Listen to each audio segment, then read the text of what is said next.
সত্যৰঞ্জন বৰালৈ মোৰ এটা পোনপটীয়া প্ৰশ্ন। সত্যৰঞ্জন বৰাই কোনটো ধৰ্মৰ মানুহ বা সত্যৰঞ্জন বৰাই কোনটো ধৰ্ম ফ'ল' কৰে বা কোনটো ধৰ্মগ্ৰন্থৰে দীক্ষাৰে দীক্ষিত হৈছে, এই কথাটো মোৰ এটা পোনপটীয়া প্ৰশ্ন আপোনালৈ। যদিহে সত্যৰঞ্জন বৰাই এই ভিডিঅ'টো আপুনি মনোযোগেৰে চাব আৰু এই ভিডিঅ'টোৰ দ্বাৰা আপোনাৰ নিজৰ এটা স্বীকাৰোক্তি বা আপুনি তাৰ প্ৰত্যুত্তৰ দিব বুলি মই আশা কৰিছোঁ। কিয়নো আপোনাৰ ভিডিঅ'বিলাক মই চাওঁ আৰু আপোনাৰ কমেণ্ট বক্সত মই যথেষ্টখিনি কমেণ্ট কৰিছোঁ। আজিলৈকে আপুনি এটাও কথাৰ উত্তৰ দিয়া নাই, গম পাইছে নহয়? কিয়নো আপোনাৰ ওচৰত তাৰ উত্তৰে নাই, যিখিনি কথা মই আপোনাক উপস্থাপন কৰি কিনে মই আপোনাক প্ৰশ্ন সুধিছোঁ। আৰু সত্যৰঞ্জন বৰাক মই এটা কথা স্পষ্টকৈ ক'ব বিচাৰিছোঁ যে সুধিব বিচাৰিছোঁ, আপুনি কোনটো ধৰ্মৰ মানুহ, কোনটো ধৰ্মক বৰ্তমান ফ'ল' কৰে আৰু আপুনি কোনটো ধৰ্মৰ দ্বাৰা দীক্ষিত হৈছে? এইটো মোৰ এটা পোনপটীয়া প্ৰশ্ন। কিয়নো আপোনাক দেখিলে মোৰ সন্দেহ হয় যে আপুনি সনাতন ধৰ্মৰ আপোনাৰ গুণ অলপমানো নাই।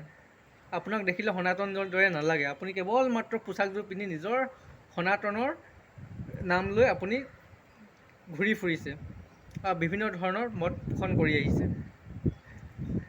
কিয়নো সনাতন ধৰ্মৰ গ্ৰন্থত কোনো এখন কিতাপত লিখা নাই যে অন্য ধৰ্মক গালি গালাজ পাৰিবলৈ বা অন্য ধৰ্মক নিন্দা কৰিবলৈ সনাতন ধৰ্মৰ কোনো এখন কিতাপতে লিখা নাই।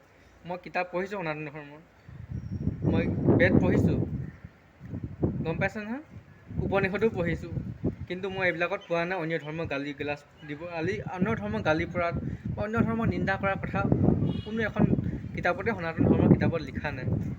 আৰু সত্যৰঞ্জন বৰাক মোৰ কেতিয়াবা সন্দেহ হয়, তেখেতে পুৰাণখন পঢ়িছে নাই নাজানো, আৰু পুৰাণ কেইখননো আছে তেখেতে নাজানেই চাগে। কিয়নো 18খন পুৰাণৰ ভিতৰত যদি এখন পুৰাণ পঢ়া হ'লে সত্যৰঞ্জন বৰাই সম্পূৰ্ণৰূপে নিজকে এজন নিকা মানুহ হ'ব পাৰিলে হ'লে। কিয়নো সত্যৰঞ্জন বৰাই আজিলৈকে কোনো এখন পুৰাণ 18খন পুৰাণৰ ভিতৰত এখনো পুৰাণ পঢ়া নাই। গতিকে সত্যৰঞ্জন বৰাই তেখেতৰ মগজৰ মানসিক অলপ প্ৰব্লেমৰ সন্মুখীন হৈছে যেন মোৰ তেনেকুৱা বোধ হয় কেতিয়াবা। যিবিলাক মন্তব্য কৰি থাকে, আবুল তাবুল বকিবলৈ ধৰে, কেৱল মাত্ৰ আনক ধৰ্ম গালি নাপাৰিলেও সত্যৰঞ্জন বৰাই চাগে নিজৰ উশাহটো চাগে ল'বলৈ দিগদাৰ হয় যেন মোৰ তেনেকুৱা অলপ বোধ হয়, গম পাইছে নহয়? কিয়নো অন্য ইছলামক গালি পৰা, খ্ৰীষ্টানক গালি পৰা তেখেতৰ এটা জীৱনৰ এটা প্ৰক্ৰিয়া, লাইফ প্ৰচেছ হৈ পৰিছে সত্যৰঞ্জন বৰাই।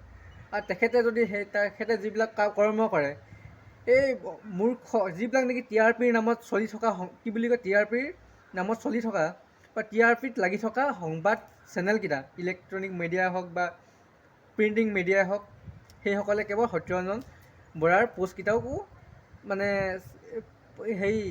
প্ৰচাৰ কৰি থাকে।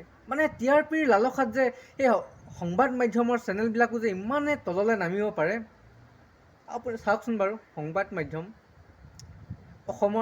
ভাৰতৰ এটা জনসংযোগ গঢ়ি তোলাৰ এটা মাধ্যম হয়, তাকে বোলে যিকোনো এটা বাতৰিয়ে প্ৰচাৰ কৰি দিব, সেয়া কেনেকুৱা আপুনি মানি ল'ব কওকচোন বাৰু?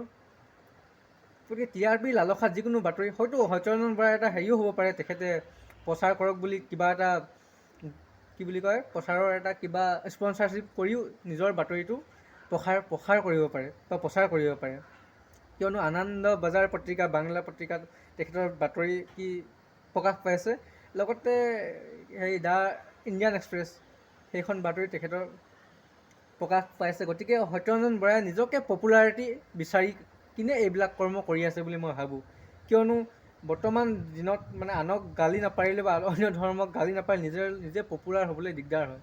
গতিকে সত্যৰঞ্জন বৰাই এটা চৰিত্ৰ। গতিকে সত্যৰঞ্জন বৰাই বৰ্তমান পুৰাণকেইখন পঢ়ক, আৰু পাৰিলে সত্যৰঞ্জন বৰাক মই এটা তীব্ৰ প্ৰত্যাহ্বান জনাইছোঁ। মই একেখন টকশ্ব'ত বহিব নোৱাৰোঁনে?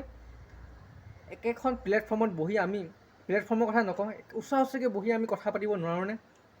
আপোনাৰ পৰা কিছুমান কথা মই জানিবলৈ মন যায়, আপোনাৰ ওচৰৰ পৰা চাবলৈ মন যায়। আপুনি সঁচাকৈ মানুহজন মানসিক ৰোগী নে আপুনি নিজকে মানসিক ৰোগী বনাবলৈ চেষ্টা কৰি আছে যেন তেনেকুৱা মোৰ বোধ হয়। গতিকে মই ভাবোঁ মই ষ্টুডিঅ'ত কেনেবাকৈ একেলগে কেতিয়াকৈ বহিবলৈ পাম লগে ভাগে। কিমাননো আৰু আমি দূৰৰ পৰা কথা পাতি থাকিম? আপুনি অন্য ধৰ্মৰ গালি বিলাজ কৰি থাকিব ফেচবুক লাইভত আহি কিনে, আৰু মই তাৰ প্ৰত্যুত্তৰ দি থাকিম ফেচবুকত। গতিকে আমি আহকচোন বাৰু, কেতিয়াবা এটা সমাধান বিচাৰোঁ, একেলগতে বহি একেখন মঞ্চতে বহি ওচৰা ওচৰিকৈ আমি কথাবিলাক আলোচনা কৰোঁ। আপোনাৰ প্ৰব্লেমটো ক'ত আছে, কিহক লৈ আপুনি ইমান দুখ, আপোনাৰ কিহক কোনটো বিষয়ক লৈ ইমান অসন্তুষ্টি হৈছে, আপুনি ওচৰে পাজৰে আমি বহি কথা পাতিব বিচাৰিছোঁ। ঠিক আছে সত্যৰঞ্জন বৰা ডাঙৰীয়া।